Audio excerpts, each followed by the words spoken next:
नारद जी बोले, हे सत्यवती तनय,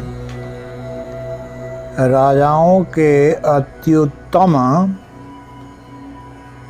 सूर्यवंश के विषय में सुनिए। कानों को सुख प्रदान करने वाला यह वंशचरित अत्यंत पवित्र और धर्म ज्ञान आदि से समन्वित है। सर्वप्रथम जगत सृष्टा ब्रह्मा जी भगवान विष्णु के नाभि कमल से प्रकट हुए, ऐसा उनके विषय में पुराणों में प्रसिद्ध है। संपूर्ण जगत के कर्ता स्वयंभू ब्रह्मा जी सर्वज्ञ तथा सर्वशक्ति संपन्न हैं।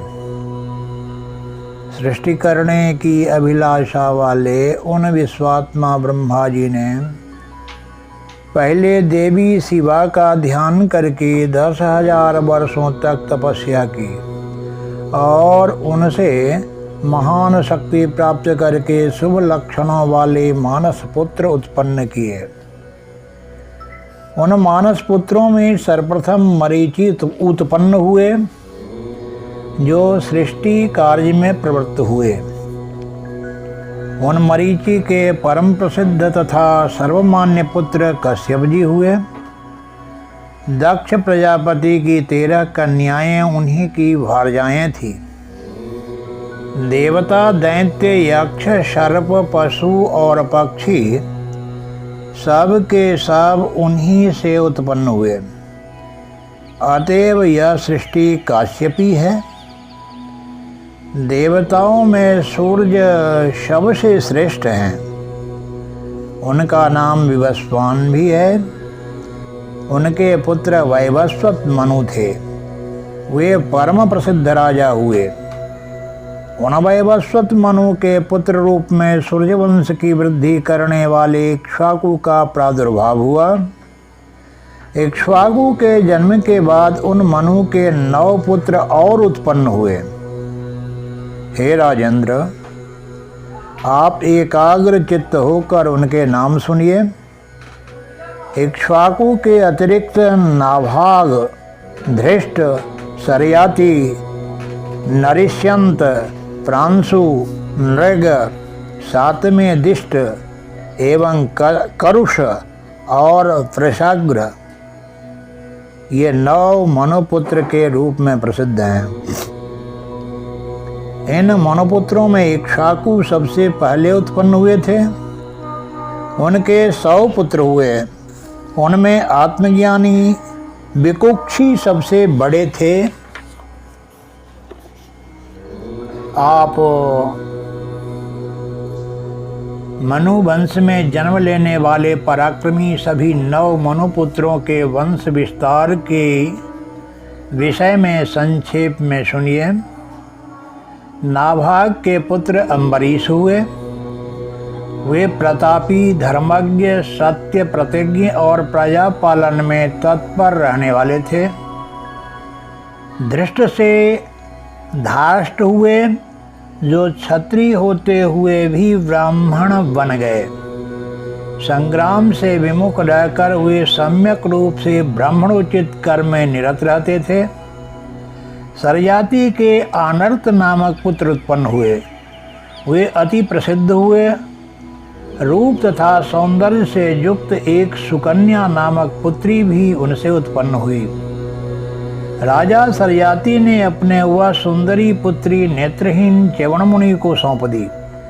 बाद में उसी सुकन्या के शील तथा गुण के प्रभाव से च्यवनमुनि सुंदर नेत्रों वाले हो गए। सूर्यपुत्र अश्विनी कुमारों ने उन्हें नेत्र युक्त कर दिया था, ऐसा हमने सुना है। जनमेजय बोले, हे ब्राह्मण, आपने कथा में जो यह कहा कि राजा सरयाति ने अंधे मुनि को अपनी सुंदर नेत्र वाली कन्या प्रदान कर दी, तो इसमें मुझे महान संदेह हो रहा है। यदि उनकी पुत्री कुरूप, गुणहीन और शुभ लक्षणों से हीन होती तब वे राजा सरयाति उसका विवाह नेत्रहीन के साथ कर भी सकते थे, किंतु च्यवन मुनि को दृष्टिहीन जानते हुए भी उन नृपश्रेष्ठ ने उन्हें अपनी सुमुखी कन्या कैसे सौंप दी। हे ब्राह्मण, मुझे इसका कारण बताएं, मैं सदा आपके अनुग्रह के योग्य हूँ। सूत जी बोले, परीक्षित के पुत्र राजा जन्मेजय की बात सुनकर प्रसन्न मन वाले व्यास जी हंसते हुए उनसे कहने लगे। व्यास जी बोले, हे राजन, वैवस्वत मनु के पुत्र सरयाति नाम वाले ऐश्वर्यशाली राजा थे। उनकी 4000 भार्याएं थी। वे सभी राजकुमारियां अत्यंत रूपवती तथा समस्त शुभ लक्षणों से युक्त थी। राजा की सभी पत्नियां प्रेम युक्त रहती हुई सदा उनके अनुकूल व्यवहार करती थी। उन सब के बीच में सुकन्या नामक एक ही सुंदरी पुत्री थी। सुंदर मुस्कान वाली वह कन्या पिता तथा समस्त माताओं के लिए अत्यंत प्रिय थी। उस नगर से थोड़ी ही दूरी पर मानसरोवर के तुल्य एक तालाब था। उसमें उतरने के लिए सीढ़ियों का मार्ग बना हुआ था। वह सरोवर स्वच्छ जल से परिपूर्ण था। हंस, बतख, चक्रवाक, जलकाक और सारस पक्षियों से वह सरोवर व्याप्त और सुशोभित था। अन्य पक्षी समूहों से भी वह आवृत रहता था। वह 5 प्रकार के कमलों से सुशोभित था, जिन पर भौरे मर्डाते रहते थे। उस सरोवर का तट बहुत से वृक्षों तथा सुंदर पौधों आदि से घिरा हुआ था। वह सरोवर शाल, तमाल, देवदारू, पुन्नाग और अशोक के वृक्षों से सुशोभित था। बट, पीपर, कदम्ब, केला, नींबू, बीजपुर, बिजौरा, नींबू, खजूर, कटहल, सुपारी, नारियल तथा केतकी, कचनार, जूही, मालती जैसी सुंदर एवं स्वच्छ लताओं तथा वृक्षों से वह सम्यक प्रकार से संपन्न था। जामुन, आम, इमली, करंज, कुरैया, पलाश, नीम, खैर और बेल तथा आंवला आदि वृक्षों से सुशोभित था। कोकिलों और मयूरों की ध्वनि से वह सदा निनादित रहता था। उस सरोवर के पास में ही वृक्षों से घिरे हुए एक शुभ स्थान पर शांत चित्त वाले महातपस्वी भृगुवंशी च्यवन मुनि रहते थे।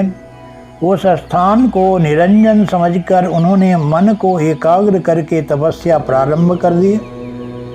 वे आसन पर दृढ़तापूर्वक विराजमान होकर मौन धारण किए हुए थे।